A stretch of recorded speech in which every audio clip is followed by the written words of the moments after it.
ओम शांति। 20 अप्रैल 2026 आज की साकार मुरली रंगीन बड़े बड़े अक्षरों में पढ़ें, सुने और मंथन करें। हम प्रतिदिन प्रातः 4 बजे, 6 बजे, शाम को 4 बजे, 8 बजे मुरली मंथन करते हैं। आप सभी भी इस मुरली मंथन में साथी व सहयोगी बन सकते हैं, जिसके लिए इसी वीडियो के डिस्क्रिप्शन बॉक्स में गूगल मीट का लिंक दिया हुआ है, जिस लिंक के द्वारा चारों समय अपनी सुविधा अनुसार जब भी जुड़ना चाहें तो जुड़ सकते हैं। ये लिंक आपने वहां से कॉपी करना है, अपने पास सेव कर लेना है, जब चाहो तब जुड़ सकते हो। यदि आपको उस लिंक से जुड़ने में कोई कठिनाई हो रही है तो सामने वाले इस वीडियो में जो आप देख रहे हो चलती हुई लाइन में व्हाट्सएप नंबर दिखाई दे रहा है, उस पर मैसेज करके आप लिंक पुनः मंगा सकते हो। आप प्रश्न पूछ सकते हो, आपका कोई सुझाव है हम सबके हित में तो वो सुझाव भी दे सकते हो। अच्छा, इसके साथ साथ हम प्रतिदिन मुरली के प्रश्न भेजते हैं 20, जिसमें लगभग सारी मुरली आपकी रिवाइज हो जाती है।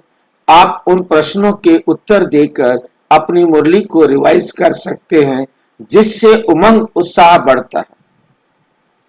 और वो प्रश्न उत्तर आप सबके पास भी भेज सकते हैं, जो भी उनके उत्तर देना चाहे, तो उससे उनको भी उमंग उत्साह बढ़ेगा। इसके साथ हम आपके पास रोजाना एक लिंक भेजते हैं, आज का ईश्वरीय ज्ञान खजाना। वे भी सारा खजाना आपके पास है, जितना आप देखते हैं, जो आपको अच्छा लगता है, जिससे आप सेवा कर सकना चाहते हो, तो आप उसमें से कोई भी वीडियो, कोई भी टेक्स्ट, जो भी चीज आपको अच्छी लगती है, आप वो सेवा के लिए भेज सकते हैं। वहां पर आपको सारी अव्यक्त मुरलियां पीडीएफ फाइल, एचटीएमएल फाइल में मिलती हैं, वीडियो ऑडियो में मिलते हैं, प्रश्नों के उत्तर भी मिलते हैं। अच्छा, ओम शांति। आज की साकार मुरली का सार।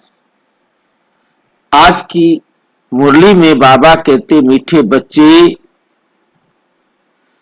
तुम ईश्वरीय सैल्वेशन आर्मी। तुम कौन हो? ईश्वरीय सैल्वेशन आर्मी। एक होती है गवर्नमेंट की सैल्वेशन आर्मी और एक होती है ईश्वरीय सैल्वेशन आर्मी। और जो गवर्नमेंट की सैल्वेशन आर्मी है, उसका काम होता है अपने देश की रक्षा करने के लिए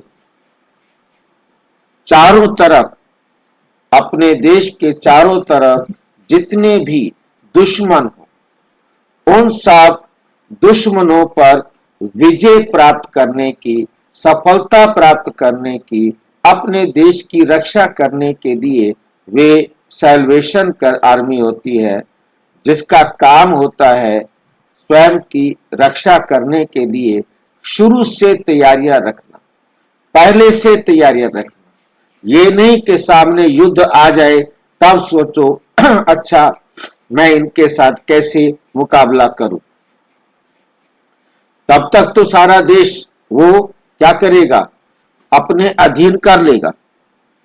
पहले से तैयारियां रखना कि शत्रु कहां से घुस सकता है और उसका मैंने कैसे सामना करना होगा, कैसे मैंने उस पर विजय प्राप्त करनी होगी। तो इसी प्रकार से हमें भी बाबा ने सैल्वेशन आर्मी में भर्ती किया कि आपने हमारे लिए क्या है सेल्वेशन आर्मी में रक्षा करने के लिए, क्योंकि हमारा परिवार है सारा विश्व। बाकी दुनिया में जितने धर्म जितने पंथ हैं उनका परिवार है सिर्फ वो धर्म के लोग, उस विचार को मानने वाले लोग, उस धरती के हिस्से में रहने वाले लोग। परंतु हमारे लिए क्या है, सारे विश्व की आत्माएं, चाहे वो कहीं तक भी है, हर आत्मा को हमने अपने घर शांति धाम लेके जाना, क्योंकि हमारे लिए सुरक्षित स्थान, सबसे बेस्ट घर हमारा परम धाम शांति धाम। हर आत्मा को हमें परम धाम लेके जाना, इस लक्ष्य को अपनी बुद्धि में लाना। ये लक्ष्य हमारा सबसे श्रेष्ठ सैल्वेशन आर्मी में भर्ती करने के लिए इंटरव्यू में पास होने का है, जिसकी बुद्धि में है कि मैंने सारे विश्व की आत्माओं को अपने घर परम धाम शांति धाम में ले जाना है। वही इस आर्मी में काम कर सकता है।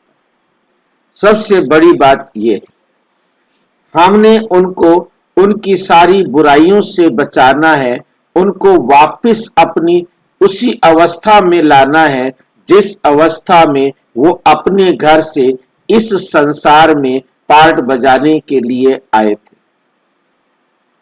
सारे संसार की आत्माओं को वापस अपने उसी रूप में लेकर आना है,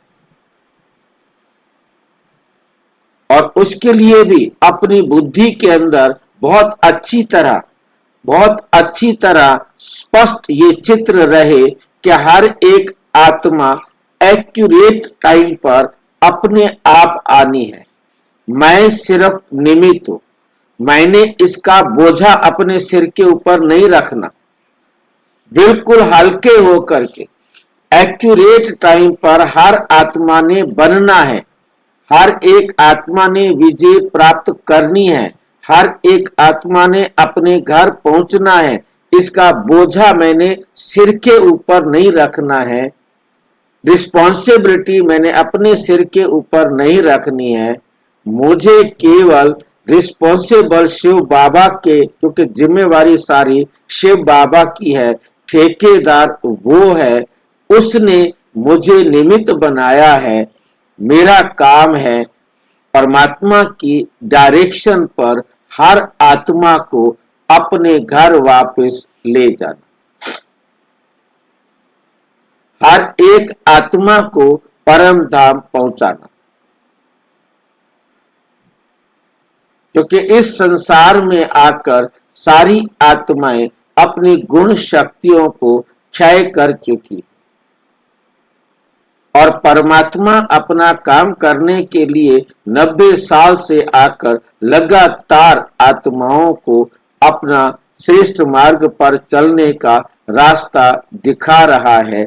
हमने उस रास्ता दिखाने में अपना सहयोग देना है, और ये सहयोग भी हमने अपने लिए देना। जितनी आत्माओं को हम सहयोग देने के निमित्त बनेंगे, वो आत्माएं मेरे साथ पार्ट बजाने के लिए सारे कल्प में मुझे मिलेंगी।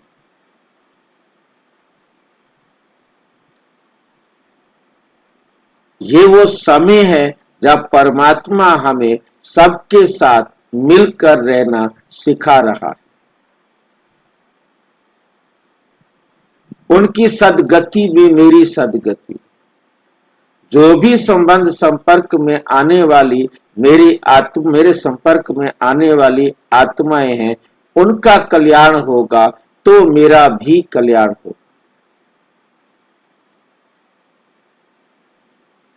ये बहुत अच्छी तरह से याद रहे, उनके कल्याण में मेरा कल्याण। वो दुखी है तो मेरे को भी सुख नहीं मिलेगा। मेरे को कभी भी सुख नहीं मिल सकता यदि मेरे संबंध संपर्क में आने वाली आत्माएं ही दुखी। इस बात को बहुत अच्छी तरह अपनी बुद्धि में धारण करना।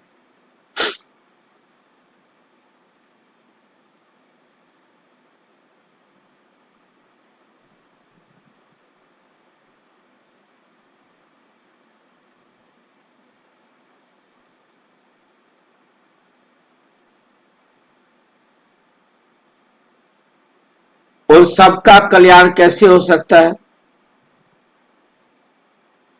मेरे संबंध संपर्क में आने वाली आत्माओं का कल्याण कैसे हो सकता है?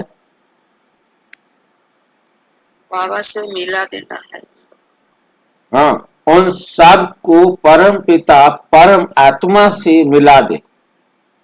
बस इतना सा काम हमने कर दिया तो हमने उन सब को कल्याण करा दिया, क्योंकि कल्याणकारी एक हम सारे संसार की आत्माओं का पिता परम आत्मा है। उससे मिलाने तक का हमारा पुरुषार्थ।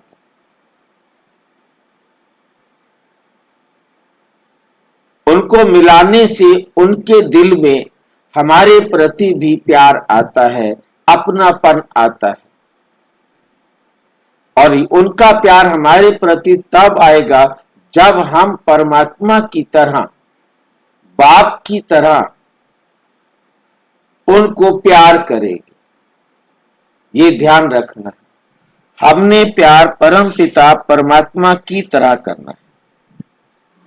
जैसे परम पिता परमात्मा सबको रास्ता दिखाने के बाद एक तरफ चुपचाप खड़ा हो जाता है, ऐसे ही हमने भी सबको रास्ता दिखाना है और न्यारे रहना। प्यार करता है परंतु न्यारे रहे, अटैचमेंट में नहीं आता, मोह में नहीं आता। फिर चाहे किसी बच्चे को ऊपर कितना बड़ा सांसारिक कष्ट आए, उसे वो नहीं रोकता, उसे नहीं बचाता। बचना है तो हर आत्मा ने अपने आप को खुद बचाना सीखना है।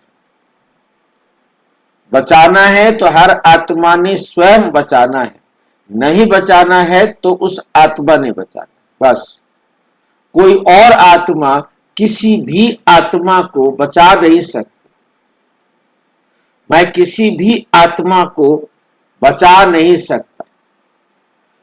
बचाना इन द सेंस मतलब उसके कार्मिक अकाउंट में मैं किसी भी प्रकार से हस्तक्षेप नहीं कर सकता। हर आत्मा स्वयं अपने कार्मिक अकाउंट को बनाने और बराबर करने के लिए जिम्मेवार है।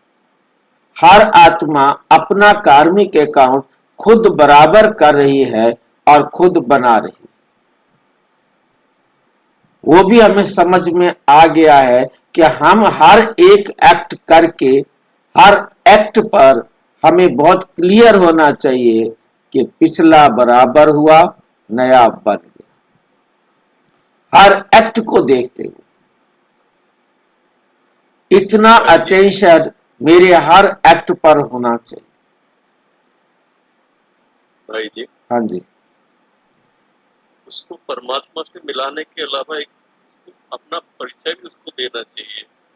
किसको देना चाहिए? उसका वास्तविक परिचय हम नहीं देंगे तो बाप को कैसे पहचानेगा?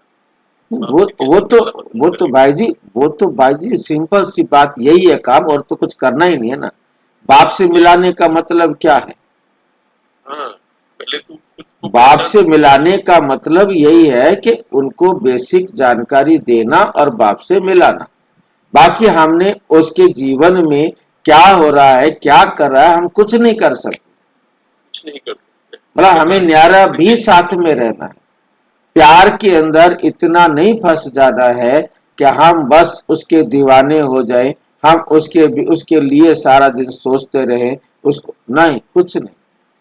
हमने सिर्फ उसे अपना परिचय, बाप का परिचय, ड्रामा का परिचय, जैसे बाबा हमारे साथ कर रहा है ना, हर एक्ट को करने के लिए बाबा को कॉपी करना, शिव बाबा को कॉपी करना है। हमें रोजाना मुरली सुना के एक तरफ हो जाता है, कुछ नहीं पीछे मुड़कर देखता कि तुम क्या कर रहे हो, क्या नहीं कर रहे।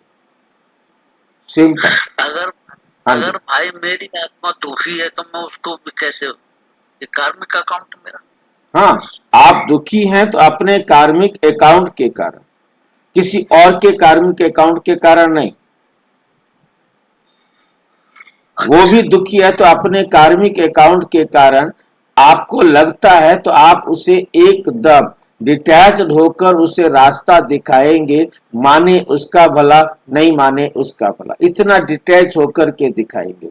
ये नहीं कि मैंने तो उसको इतना समझाया वो मानता नहीं। आप 10 जनों को जाकर बताते फिर रहे हो मैंने उसको इतना समझाया वो मेरी बात मानता नहीं। भाई नहीं मानता तो उसका पार्ट है ना, क्यों परेशान हो रहा है? उसने अपना पार्ट बजाना है, तेरा पार्ट थोड़ा बजाना है। बिल्कुल न्यारे।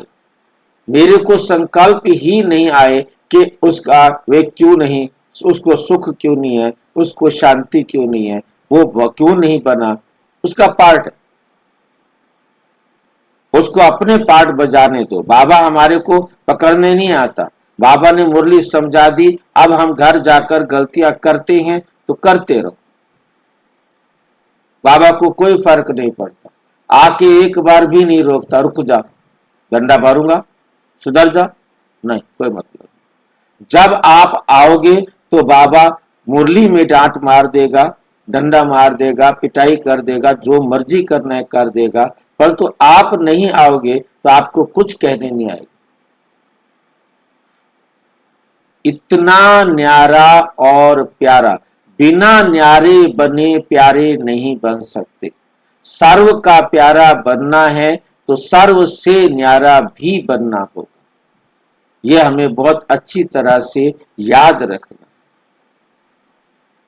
न्यारा भी और प्यारा भी एक ही टाइम पर।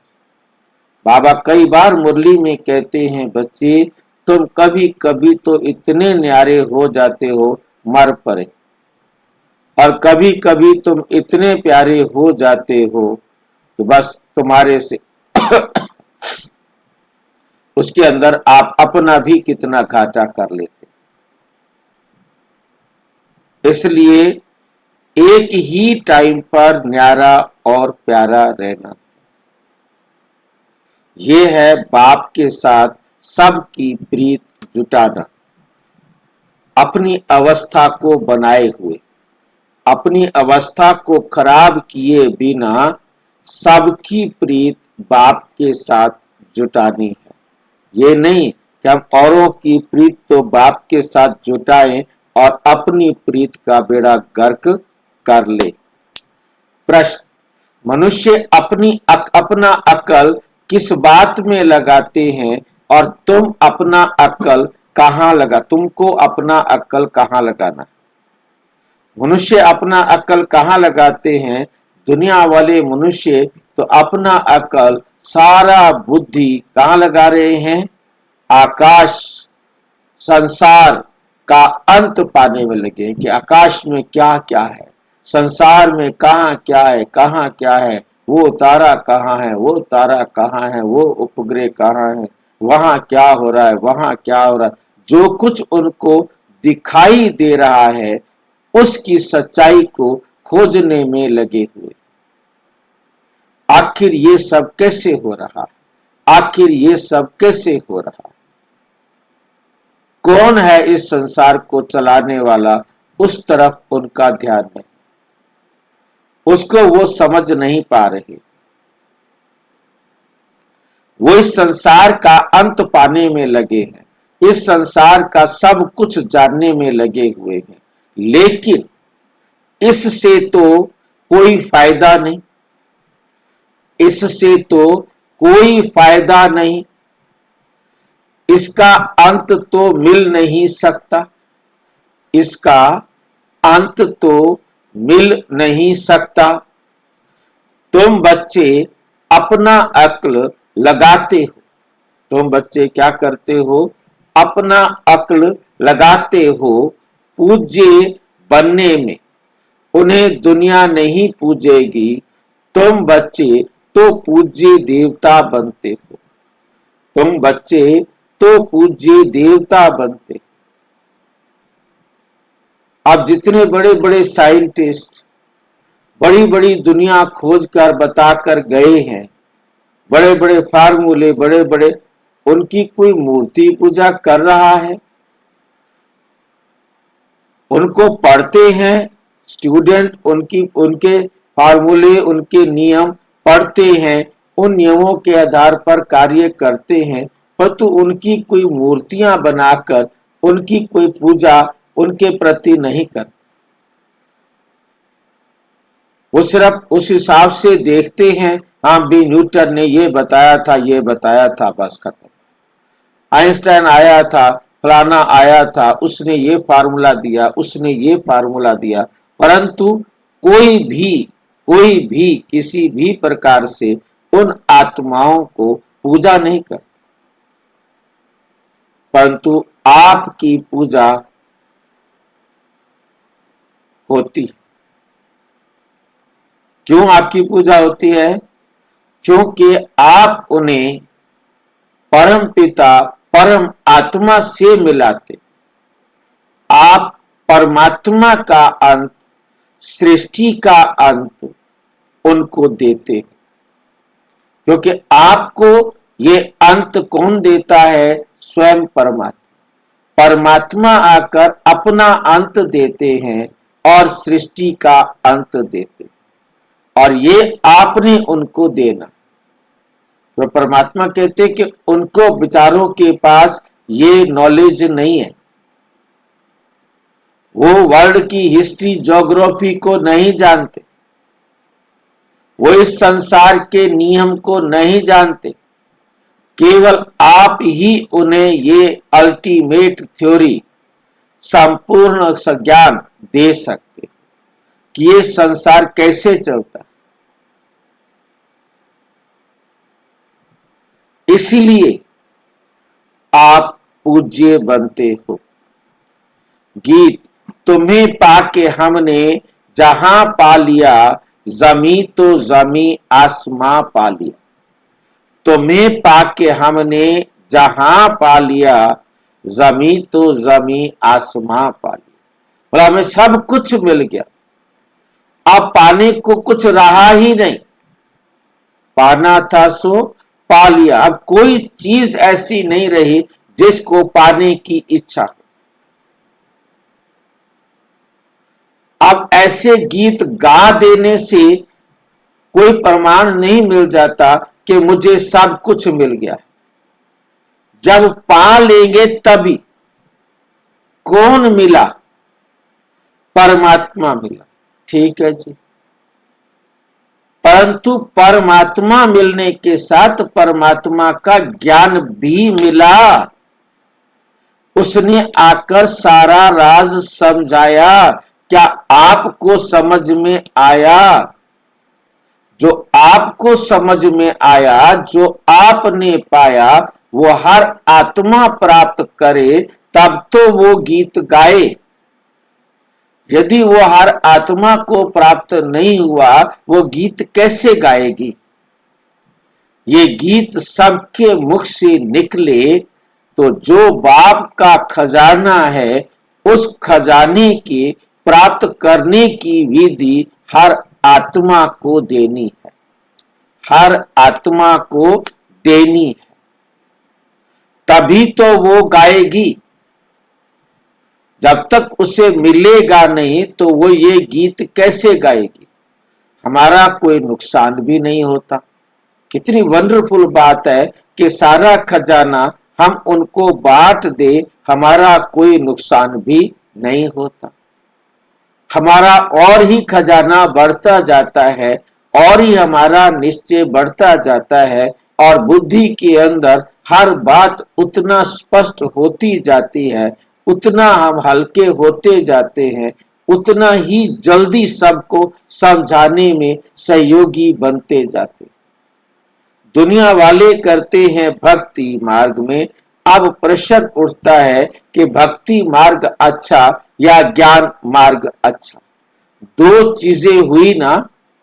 कहा जाता है ज्ञान से सद्गति होती, और जरूर कहेंगे भक्ति और ज्ञान दोनों अलग अलग हैं। मनुष्य समझते हैं कि भक्ति करने से ज्ञान मिलेगा, तब सद्गति होगी। तब क्या होगी? सद्गति होगी। भक्ति के बीच में ज्ञान आ नहीं सकता। भक्ति के बीच में ज्ञान आ नहीं सकता।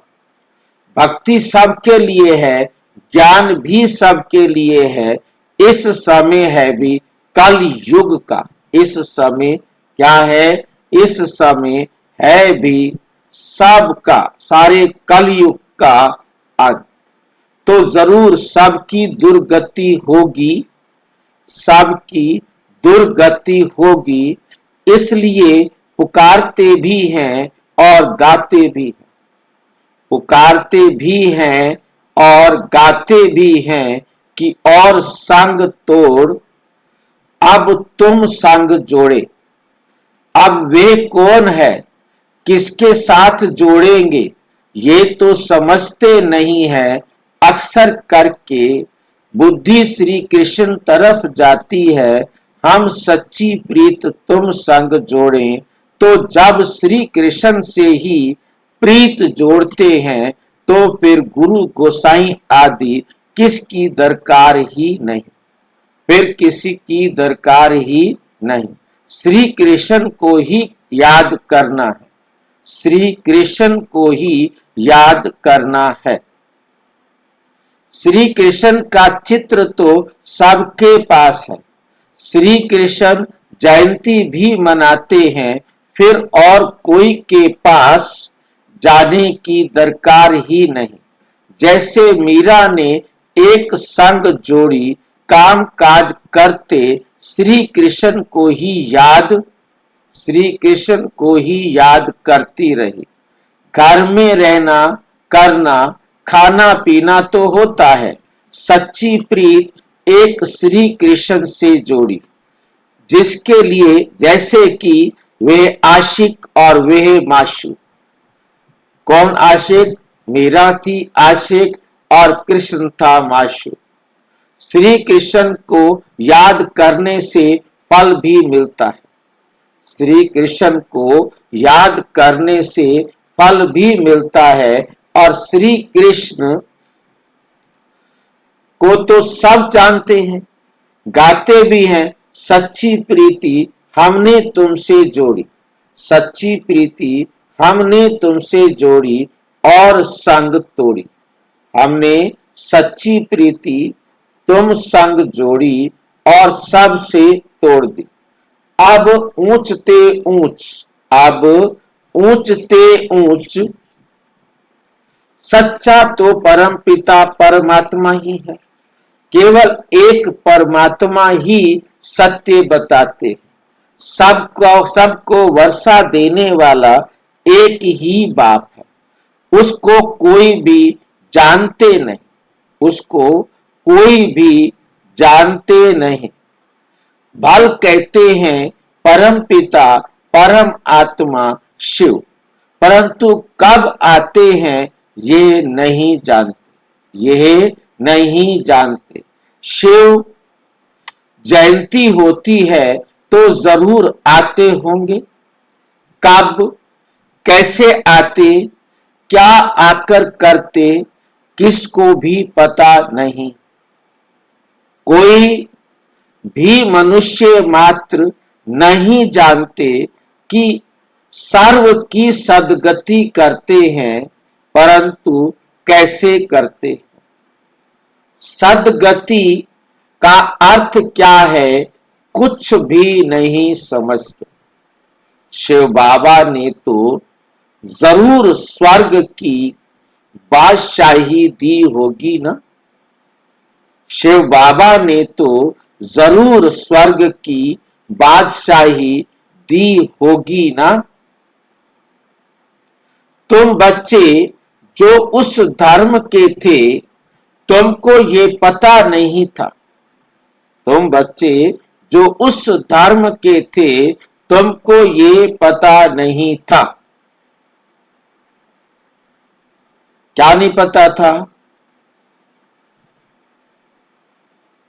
भूल गए थे। क्या भूल गए थे? तो फिर और कैसे जान सकेंगे? सिवाय शिव बाबा के और कोई ये सत्य बता नहीं सकता था। अभी शिव बाबा द्वारा तुमने जाना है और दूसरों को बताते हो, तुम हो ईश्वरीय सैल्वेशन आर्मी। सैल्वेशन कहो व सदगति की आर्मी कहो। अभी तुम बच्चों पर रेस्पॉन्सिबिलिटी ठहरी, तुम चित्रों पर भी समझा सकते हो। भाषाएं बहुत हैं, मुख्य भाषाओं में चित्र बनाने पड़ते हैं। भाषाओं का भी बड़ा झंझट है, इसलिए प्रदर्शनी भी बनानी पड़े। चित्रों पर समझाना बड़ा सहज होता है। गोले में भी सारा ज्ञान है। सीढ़ी सिर्फ भारतवासियों के लिए है। सीढ़ी किसके लिए है? सिर्फ भारतवासियों के लिए है। इसमें और कोई धर्म है ही नहीं। ऐसे थोड़े ही भारत तमो प्रधान बनता है तो और नहीं बनते। जब भारत तमो प्रधान बनता है तो सारी दुनिया भी तमो प्रधान बन जाती है। सारी पांचों तत्व भी तमो प्रधान, सारी आत्माएं भी तमो प्रधान। जो सतयुग में आई थी, जो 100% पवित्र थी, वे भी तमो प्रधान बन जाती। तो और नहीं बनते, सभी बनते हैं। तमो प्रधान तो सब बनते हैं, तो उन्हों के लिए भी होना चाहिए। ये सब बुद्धि में सर्विस के ख्याल आने चाहिए। किसके ख्याल आने चाहिए? सर्विस के ख्याल आने चाहिए। दो बाप का राज भी समझाना है। कितने बाप का राज समझाना है? दो बाप का। दो बाप सबके होते हैं क्या?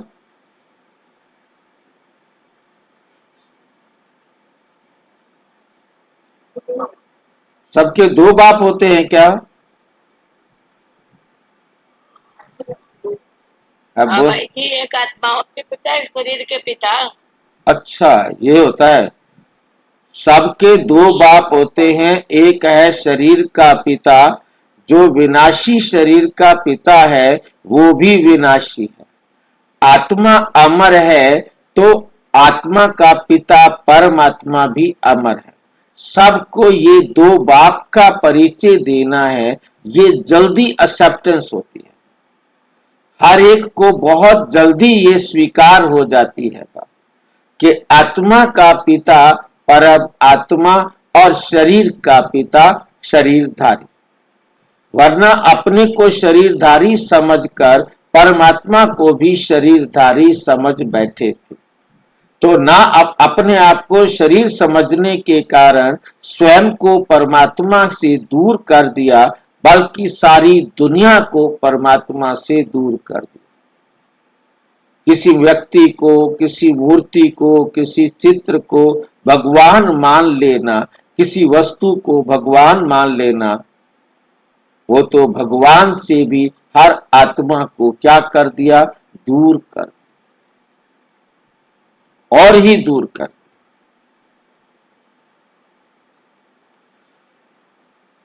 बाप का राज भी समझाना है।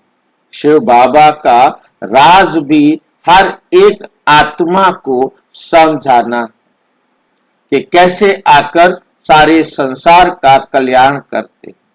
वर्षा रचयिता से मिलता है। जो सारी सृष्टि का रचयिता है, उससे ही हम सबको वर्षा मिलता है। ये भी सब धर्म वाले जानते हैं कि लक्ष्मी नारायण भारत के पहले महाराजा महारानी थे। लक्ष्मी नारायण भारत के पहले महाराजा महारानी थे। वह भगवान भगवती थे। महाराजा महारानी भी थे और भगवान भगवती भी थे। अच्छा, उन्हों को ये स्वर्ग का राज्य कैसे मिला? अच्छा, उन्हों को ये स्वर्ग का राज्य कैसे मिला? जरूर भगवान द्वारा मिला। कैसे, कब मिला, ये किसी को भी पता नहीं। गीता में श्री कृष्ण का नाम डाल फिर परले दिखा दी है, रिजल्ट कुछ भी नहीं। ये तुम बच्चों को समझाना है, चित्र तो सब तरफ हैं, लक्ष्मी नारायण के चित्र भी होंगे, भले ड्रेस फीचर्स आदि और होंगे, जिसको जो आया सो बैठ बनाया। नाथ श्रीनाथनी, ये राधे कृष्ण है ना। श्री राधे श्री कृष्ण तो ताज वाले नहीं है, काले भी नहीं है। राजधानी लक्ष्मी नारायण की है, ना कि राधे कृष्ण की। राजधानी भी किसकी होती है? लक्ष्मी नारायण की बनती है, ना कि राधे कृष्ण की। मंदिर तो अनेक प्रकार के बनाए हैं, नाम तो एक ही रखेंगे, लक्ष्मी नारायण। नाम तो एक ही रखेंगे, लक्ष्मी नारायण। डिनाइस्टी लक्ष्मी नारायण की कहेंगे। राम सीता का घराना, नोट करना है इस बात को, बहुत अच्छी बात है कि डिनाइस्टी राजधानी कहेंगे लक्ष्मी नारायण की। राम सीता का घराना, लक्ष्मी नारायण का घराना, राधे कृष्ण का घराना नहीं होता।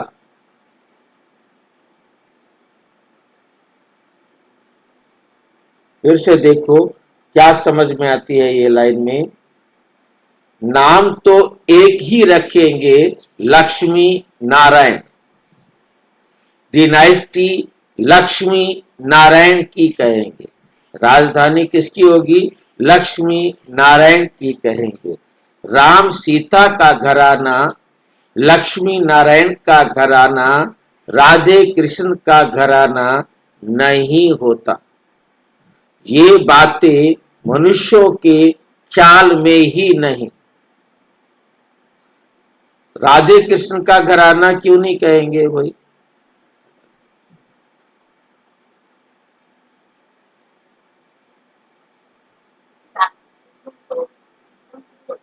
थोड़ा जोर से बोलो, आवाज किसी को सुनाई दी है क्या? मोबाइल को अपने नजदीक रखो। कुछ भी नहीं आ रहा। राधे कृष्ण तो संगम पे होते हैं ना, तो उनका घराना कहाँ होता है? किसी को पता ही नहीं होता कि संगम पे उन्होंने जन्म लिया है, या सब हर कोई राधा कृष्ण होता ही नहीं है संगम पर। नहीं राधे बताते ना, कृष्ण लेकिन तो लक्ष्मी बच्चे नारायण हैं। होते हैं सतयुग में। राधे कृष्ण और तो त्रेता बच्चे में राम। हैं। राधे कृष्ण जब बच्चे हैं तो उनका क्या घराना बनेगा? घराना तो बनता है जो मुखिया होता है परिवार का। तो इसलिए लक्ष्मी नारायण पहले पहले इस संसार के मुखिया बनते हैं। लक्ष्मी नारायण क्यों बनते हैं? कोई और नहीं बन सकता था? मुझे गुस्सा आता है, अच्छे नहीं लगते।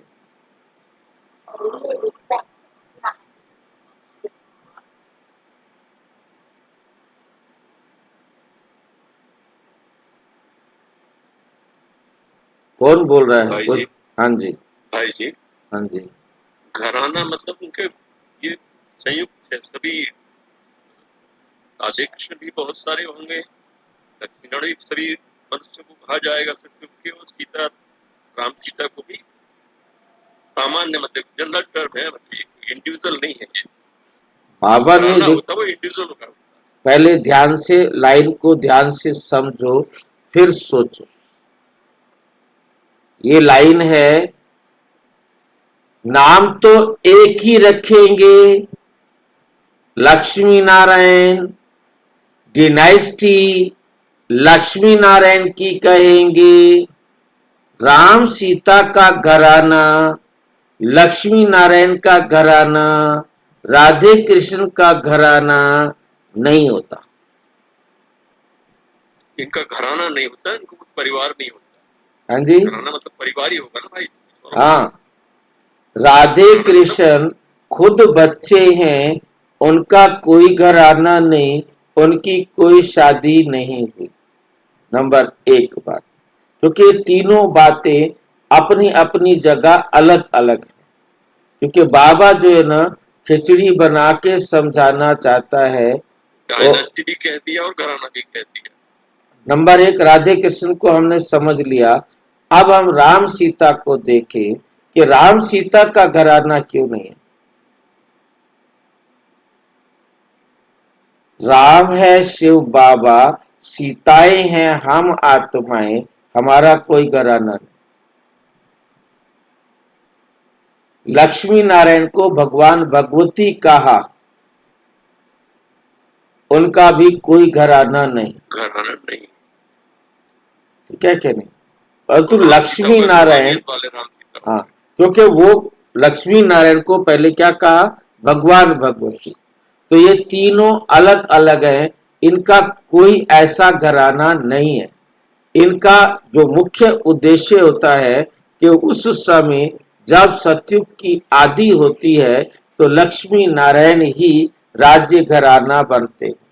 तो सब उनको राजा क्यों चुनते हैं, क्योंकि इस समय वर्तमान में, क्योंकि बाबा जो समझाना चाह रहा है वो ये समझाना चाह रहा है कि वर्तमान में ब्रह्मा बाबा ने सारे विश्व की आत्माओं को, सारे विश्व की आत्माओं को इतना प्यार दिया, इतना स्नेह दिया, इतना सहयोग दिया कि सारी आत्माएं, सारी की सारी आत्माएं उसके प्रति अपना रिस्पेक्ट रखती।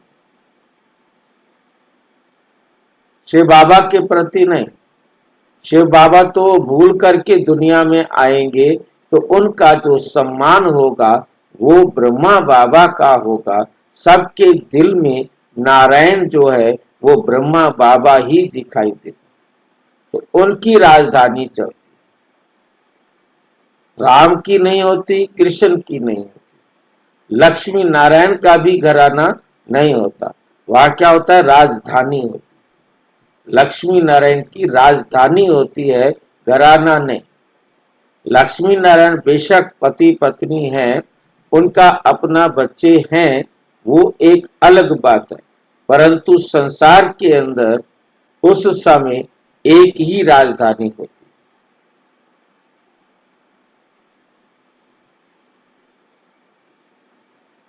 तुम बच्चे भी, ये बातें मनुष्यों के ख्याल में ही नहीं है। जो बातें हम यहाँ बैठकर अब जान रहे हैं, ये बातें दुनिया वालों के तो ख्याल में भी नहीं है। तुम बच्चे भी नंबरवार पुरुषार्थ अनुसार जानते, तुम बच्चे भी नंबरवार पुरुषार्थ अनुसार जानते हो। और जिनको सर्विस का शौक है, अब ये जानते भी वो हैं जिनको सर्विस का शौक है। वे तो हाँ जी, भाई जी, हम घराना किसको कहेंगे?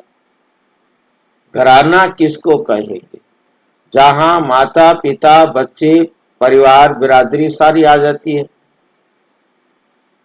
तो यहाँ हम संस्कार ऐसे लेकर जाते हैं कि हम बिरादरी वाले रास्ते में आते ही नहीं। हम जब सतयुग में आते हैं तो हमें संस्कार बने होते हैं जो यहाँ बना के गए हैं कि हम सब आत्मा हैं। हम सब इस संसार में अपना कर्म का पार्ट बजाने आए हैं। वो अपना पार्ट बजाने आते हैं, अपने स्वयं के वो राजा होते हैं। उनको एक ही मालूम है कि सारी दुनिया क्या है, मुझे हर आत्मा को सुख देगा। ना वो मेरे हैं ना मैं उनका।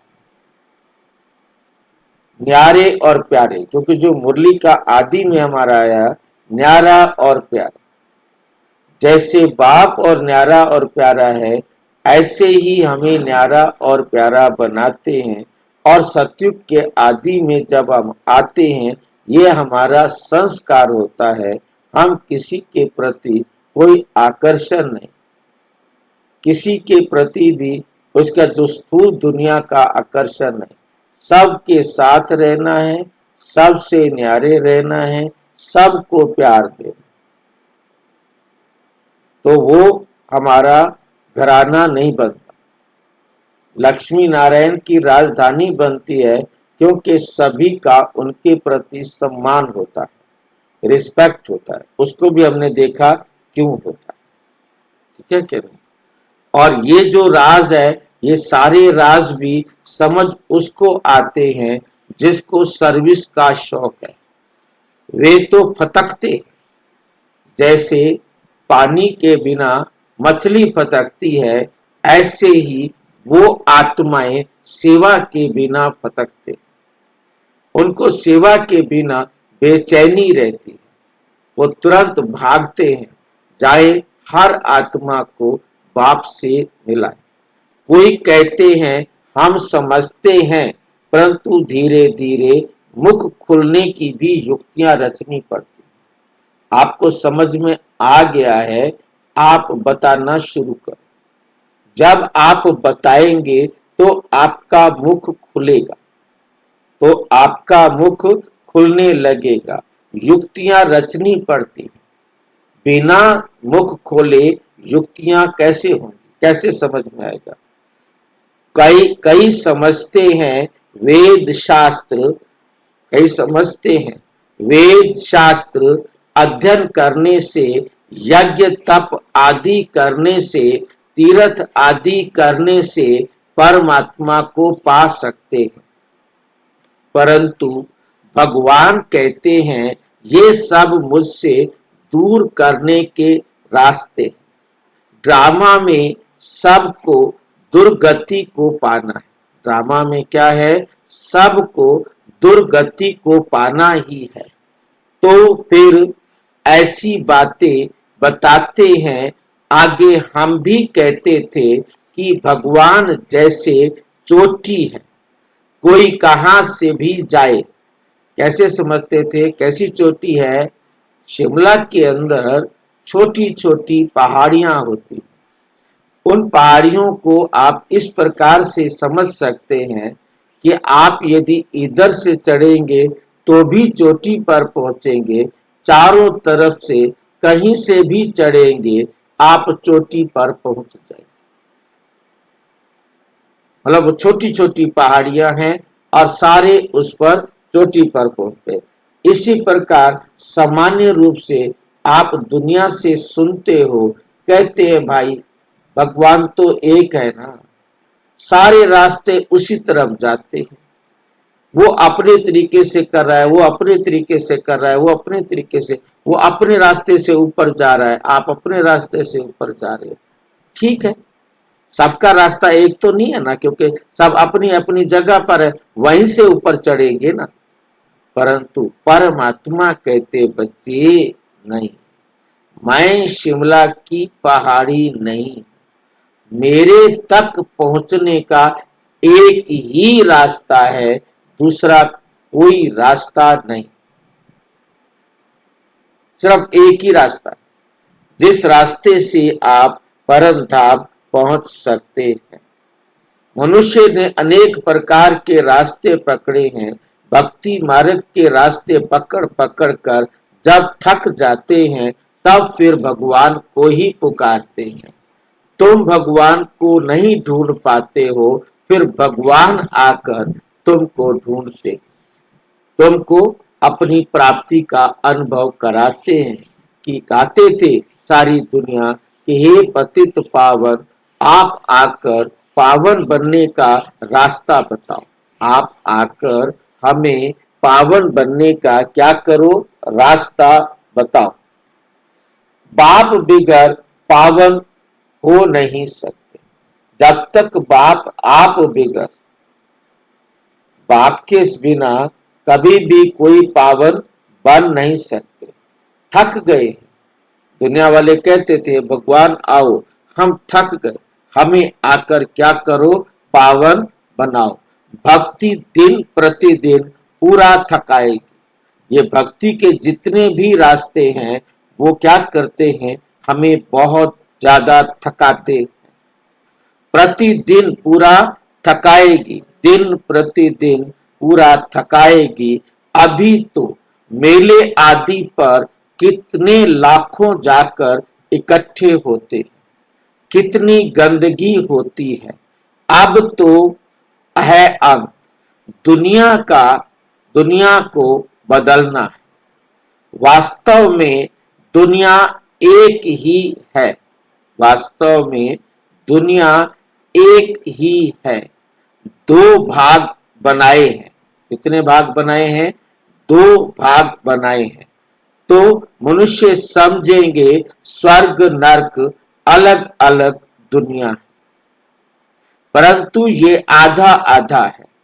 ऊपर में आधा समय सतयुग, फिर त्रेता द्वापर कलयुग, ये चारों युगों में धीरे धीरे तमो प्रधान बनते ही जाना है। सृष्टि पुरानी होती है, इन बातों को कोई समझते नहीं। मुझे हुए हैं, कोई श्री कृष्ण को भगवान तो कोई श्री राम को भगवान कह देते। आजकल तो मनुष्य अपने को भगवान कह देते हैं। हम ईश्वर के अवतार हैं, अपने आप को ही कह देते हैं। देवताओं से भी मनुष्य तीखे हो गए हैं। देवताओं को फिर भी देवता कहेंगे, और ये तो फिर मनुष्य को ही क्या कह देते हैं? भगवान कह देते हैं। ये है भक्ति मार्ग। देवताएं तो स्वर्ग में रहने वाले थे। अभी कल युग आयरन एज, अभी क्या है? कल युग आयरन एज। फिर मनुष्य भगवान कैसे हो सकते हैं? फिर मनुष्य जो है वो भगवान कैसे बन सकते हैं? मैं आता ही हूं संगम युग पर। मैं कहां आता हूं? संगम युग पर आता हूं। जबकि मुझे आकर दुनिया को ट्रांसफर करना है। कलयुग से सतयुग हो, बाकी सब शांति धाम में चले जाएंगे। वे है निराकारी दुनिया, ये है साकारी दुनिया। निराकारी झाड़ भी समझाने लिए बड़ा बनाना पड़े। ब्रह्म महातत्व भी इतना बड़ा है जितना बड़ा आकाश है। दोनों का अंत नहीं पा सकते, दोनों का अंत नहीं पा सकते। भल कोशिश करते हैं, एरोप्लेन आदि में जाएंगे, परंतु अंत नहीं पा सकेंगे। समुद्र ही समुद्र, आकाश ही आकाश है। वहां तो कुछ भी है नहीं, दुनिया में कुछ भी है नहीं।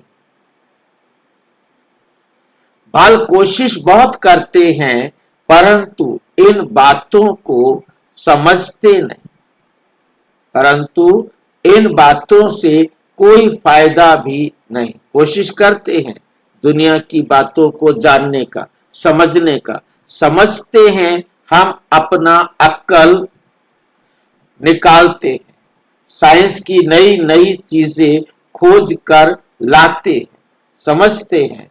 मनुष्य का अक्ल, साइंस का घमंड भी मनुष्यों में है। बल कितना भी कोई अंत पाए, परंतु उनको सारी दुनिया पूजेगी तो नहीं ना।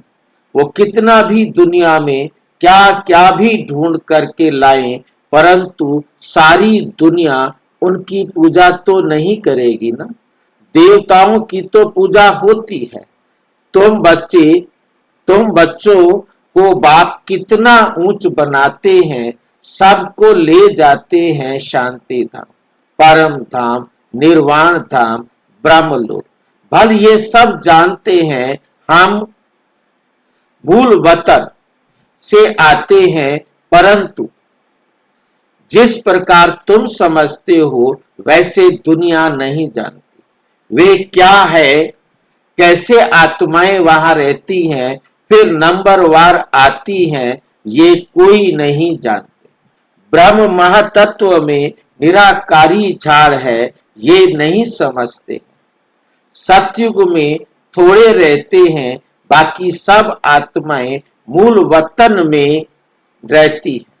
जैसे ये साकारी वतन है वैसे ही मूल वतन में वतन है। वतन भी कभी खाली नहीं होता।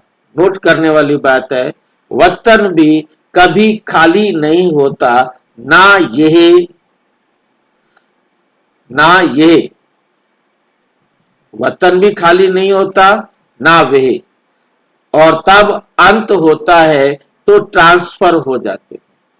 ट्रांसफर शब्द समझ रहे हैं? शिफ्ट। ट्रांसफर का अर्थ ही है यहां से वहां।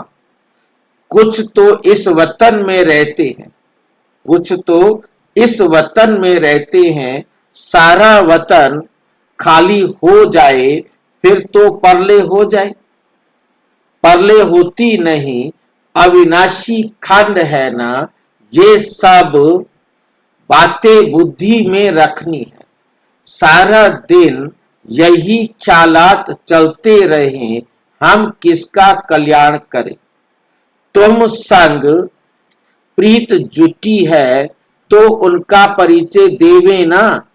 वे बाप है, उससे वर्षा मिलता है, कैसे मिलता है सो हम बता सकते। बताने वालों में भी नंबरवार हैं।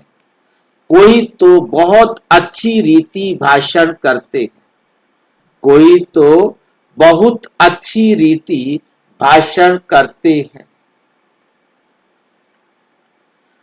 कोई नहीं कर सकते तो सीखना पड़े। हर एक बच्चे को अपना कल्याण करना है, जबकि रास्ता मिला है तो एक दो का कल्याण करना है। दिल होती है और औरों को भी बाप से वर्षा दिलाए। रूहानी खिदमत करे। सब एक दो की सेवा करते हैं। बाप आकर रूहानी सेवा सिखाते हैं। और कोई भी रूहानी सेवा नहीं जानते, और कोई भी रूहानी सेवा नहीं जानते। रूहानी बाप ही रूहों की सेवा करते हैं। जिस्मानी सेवा तो जन्म जन्मांतर बहुत की। अब अंतिम जन्म में रूहानी सेवा करनी है जो बाप ने सिखाई है। कल्याण इसमें है और कोई में फायदा नहीं। गृहस्थ व्यवहार में भी रहना है, तोड़ निभाना है। उनको भी यही समझाकर कल्याण करना है, यही समझाकर कल्याण करना है। प्रीत होगी तो कुछ सुनेंगे, प्रीत होगी तो कुछ सुनेंगे। कई तो डरते हैं कि पता नहीं हमको भी सन्यास ना करना पड़े। आजकल तो सन्यासी बहुत है ना। कफनी पहन 2 अक्षर भाषण किया सुनाया, खाना मिल जाता है। कहां न कहां से कोई दुकान पर जाएगा तो 2 पूड़ी दे देंगे, फिर दूसरे पास जाएंगे, पेट पूजा हो जाती है। भीख मांगने वाले भी अनेक प्रकार के होते हैं। इस बाप से तो एक ही प्रकार का वर्षा मिलता है, बेहद की बादशाही। और क्या मिलता है? सदा निरोगी। साहूकार मुश्किल उठते हैं। साहूकार लोग जो है बहुत मुश्किल उठते हैं। गरीबों का भी कल्याण करना चाहिए। बाबा प्रदर्शनियां बहुत बनवा रहे हैं, बाबा प्रदर्शनियां बहुत बनवा रहे हैं, क्योंकि गावड़े बहुत है ना। मिनिस्टर आदि समझेंगे कि ये नॉलेज अच्छी है तो सब सुनेंगे, सुनने पड़ेंगे, लग जाएंगे। हाँ, चलकर तुम्हारा नाम बाला होगा। फिर बहुत आएंगे, कट निकालने में टाइम लगता है, रात दिन कोई लग जाए तो शायद निकल पड़े। कट बहुत है, जंक बहुत लगी हुई है, रात दिन यदि कोई लग जाए तो निकल पड़े। आत्मा प्योर हो जाएगी तो फिर ये शरीर भी छोड़ेगी। ये सब समझने की बातें हैं, प्रदर्शनी में भी समझाना है। मुख्य है सारी भारत की बात। मुख्य क्या है? सारी भारत की बात। भारत का राइज हो जाता है तो सबका राइज हो जाता है। प्रोजेक्टर से भी प्रदर्शनी में जास्ती सर्विस हो सकती है। धीरे धीरे वृद्धि को पाते जाएंगे। दिन प्रतिदिन तुम्हारा नाम बाला होता जाएगा। ये भी लिखना चाहिए कि 5000 वर्ष पहले भी ऐसे हुआ था। ये तो बड़ी वंडरफुल बातें हैं। ये क्या है? ये तो बड़ी वंडरफुल बातें हैं। बाबा इशारा देते हैं, बच्चे बहुत बातें भूल जाते हैं। कुछ भी होता है तो कहेंगे आज से 5000 साल पहले, आज से 5000 वर्ष पहले भी ऐसे हुआ था। बहुत क्लियर बात। परंतु जब किसकी बुद्धि में ये बैठे, जब किसकी बुद्धि में यह बैठे, अखबार में डाल सकते हैं तो कुछ समझे तो सही। ज्ञान मार्ग में बड़ी फर्स्ट क्लास अवस्था चाहिए। ऐसी बातों को याद कर हर्षित भी रहना होता है। प्रैक्टिकल पड़ जाए तो फिर अवस्था बहुत खुश मिजाज हो सकती है। अच्छा, मीठे मीठे सिक्की लदे बच्चों प्रति माता पिता बाप दादा का याद प्यार और गुड मॉर्निंग। रूहानी बाप की रूहानी बच्चों को नमस्ते। हम रूहानी बच्चों की रूहानी बाप दादा को नमस्ते नमस्ते नमस्ते। धारणा के लिए मुख्य सार नंबर 1, और सबसे बुद्धि की प्रीत तोड़ एक बाप से जोड़ दी। सबसे अपनी बुद्धि की प्रीत तोड़ देनी है। सबकी प्रीत एक बाप से जुड़ानी भी है। खुद अपनी जोड़नी है और सबकी बाप से जुड़ानी भी है। की सेवा करनी है। सच्चा रूहानी खिदमतगार बनना है। अपना भी कल्याण करना है। अपना भी क्या करना है? कल्याण करना है। दूसरों का भी रास्ता बताना है। अवस्था बहुत खुश मिजाज होनी चाहिए। अवस्था कैसी होनी चाहिए? अवस्था बड़ी खुश मिजाज होनी चाहिए।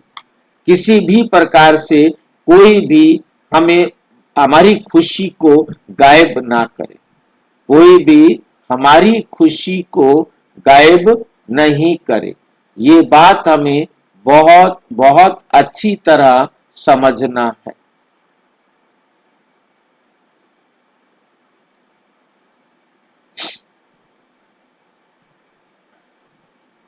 जो महान आत्माएं हैं, जो महान आत्माएं हैं,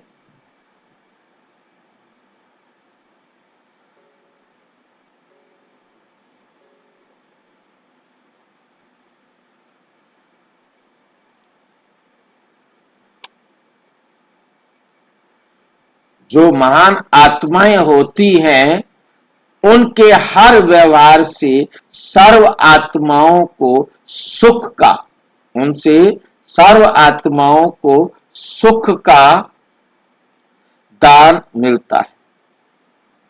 सुख का दान मिलता है।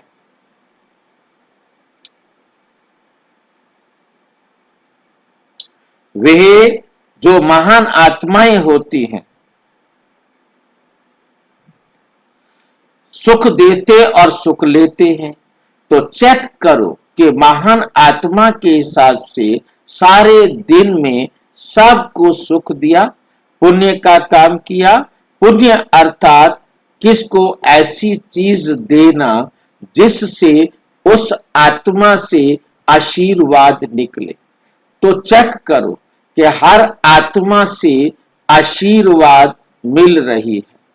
किसी को भी दुख दिया व लिया तो नहीं, तब कहेंगे महान आत्मा।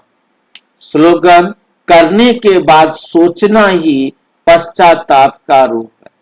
हमने करने से पहले सोचना है, करने के बाद नहीं। ये अव्यक्त इशारे महान बनने के लिए मधुरता और नम्रता का गुण धारण करो। संस्कार व नेचर तो हर एक की अपनी अपनी है, लेकिन सर्व का स्नेही और सर्व बातों में संबंध में सफल, मनसा में विजयी और वाणी में मधुरता तब आ सकती है जब इजी नेचर हो। जब इजी नेचर हो। इजी नेचर अर्थात जैसा समय, जैसा व्यक्ति, जैसा सरकमस्टांस, उसको परखते हुए अपने को इजी कर देवे। इजी अर्थात मिलनसार, मोल्ड कर लेने वाला। इजी माना अलबेला नहीं। इजी का मतलब अलबेला नहीं है। अच्छा, ओम शांति। आज मैंने लैपटॉप पर आप सबको देख रहा हूं जो अब तक कभी बोले नहीं। मैं चाहूंगा कि वो अपना परिचय दे, जो अब तक कभी भी बोले नहीं, क्योंकि हमने सोचना है कि सबको कम से कम बोले तो सही। आए और आकर चले गए और कभी भी अपना परिचय नहीं दिया। आज हम सोचते हैं कि वहां से शुरू करें। ओम शांति करेंगे वो जो अब तक नहीं बोले, क्योंकि परिवार में आए, परिवार में हमारा मिलना हो, तो उसके लिए सभी बोले हैं इसका मतलब। क्योंकि कई होते हैं उनको बोलने की आदत नहीं होती है, वो सिर्फ सुनते हैं। आप में से कोई ऐसा है जो कभी भी बोला ना हो, कभी कुछ पूछा ना हो? सभी पूछने वाले हैं। सिर्फ वहीं से आप ओम शांति करें। भाई जी, हाँ जी, मेरी युगल है, वो कभी नहीं बोलती है। कभी पूछो आप ओम शांति कराओ ना। करवा रहा। ओम शांति भाई। ओम शांति। देखो, ओम शांति बेशक हम नहीं कर पाते, क्योंकि सारे ओम शांति करेंगे तो बहुत टाइम लगेगा। जरूरी नहीं कि हम सारे ओम शांति करें। इसलिए मैंने आज ये लैपटॉप को देखा कि भी कितने भाई बहन जुड़ रहे हैं, परंतु मैं उनके नाम देख रहा हूँ। तो बाकी और तो मैंने आज तक कभी नहीं बोला। बहुत अच्छी बात है, आज आपने ओम शांति ओम बोला। शांति भी नहीं बोला। कोई बात ओम बहुत। शांति भाई जी। ओम शांति, ओम शांति। अच्छा, तो मैं सोच रहा हूं कि रोजाना एक व्यक्ति थोड़ा सा, जितना भी उसको आए, वो मुरली में से उससे क्या समझ में आया है, हम सबका नहीं सुन सकते, परंतु एक व्यक्ति रोजाना, मतलब अपने इसको भारी नहीं करना है माथे को कि सारी मुरली भी ना सुन सको। आप आराम से निश्चिंत होकर मुरली सुनो, ठीक है कि नहीं? वो आज एक दिन पहले बता देगा, जब अपने माइंड में रखेगा बता देगा, तो ताकि अगर वो ध्यान से जो भी एक बात दो बात है वो मुरली में से सुनी है, वो हमारे ओम शांति करने से पहले सुनाएगा, ताकि हमें लगे कि सभी बोलते हैं। ठीक है नहीं? ज्यादा नहीं, ज्यादा बार मतलब भाषण नहीं करना है हमने। केवल हमने एक या दो बातें जो बाबा की आपको आज समझ में आई हैं, केवल हम एक जने से सुनना चाहेंगे, ताकि वो सुनाए और उसके बाद हम नमस्ते करें सब। भाई जी अच्छा सभी को याद भी रहेगी भाई जी कि आज ये बोला है बाबा ने। जो आपको, हाँ जो आपको याद आया है, यानी जितना 1 लाइन 2 लाइन वो सुनाएं और उसके बाद जैसे हम, बाबा ने बोला ना भाई जी कि घराने राम कृष्ण लक्ष्मण को नहीं कहेंगे, घराने होते हैं जो सब परिवार होते हैं, माता पिता भाई बहन सारा परिवार उसको घराने कहा जाता है। बहन जी आप जो है सारा भाषण करेंगे, आप 5 मिनट तक भी बोल लेंगे। हमने उनको कहा है ना कि जो आत्माएं नहीं बोलती हैं वो थोड़ा सा 1 लाइन 2 लाइन सुनाकर फिर सारे एक साथ ओम शांति करें, ज्यादा टाइम नहीं लगाए, ठीक है कि नहीं?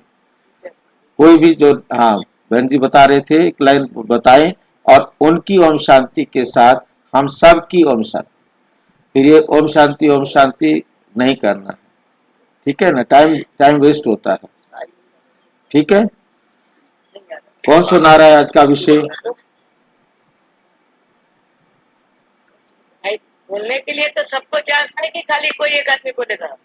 बहन जी एक आदमी, आप तो रोजाना, आपको तो जब कहेंगे तब आप 5 मिनट बोल देंगे। आपको कहा आज की ओम शांति है नहीं, मतलब क्योंकि और विस्तार से जानने के लिए प्रजापिता ब्रह्मा कुमारी ईश्वरीय विश्वविद्यालय के किसी भी सेवा केंद्र पर संपर्क करें और यदि कोई प्रश्न है तो 9213106986 पर केवल आराटाई करें, टेलीग्राम करें, 9650692270 पर केवल व्हाट्सएप करें, फोन नहीं। ओम शांति। ओम शांति।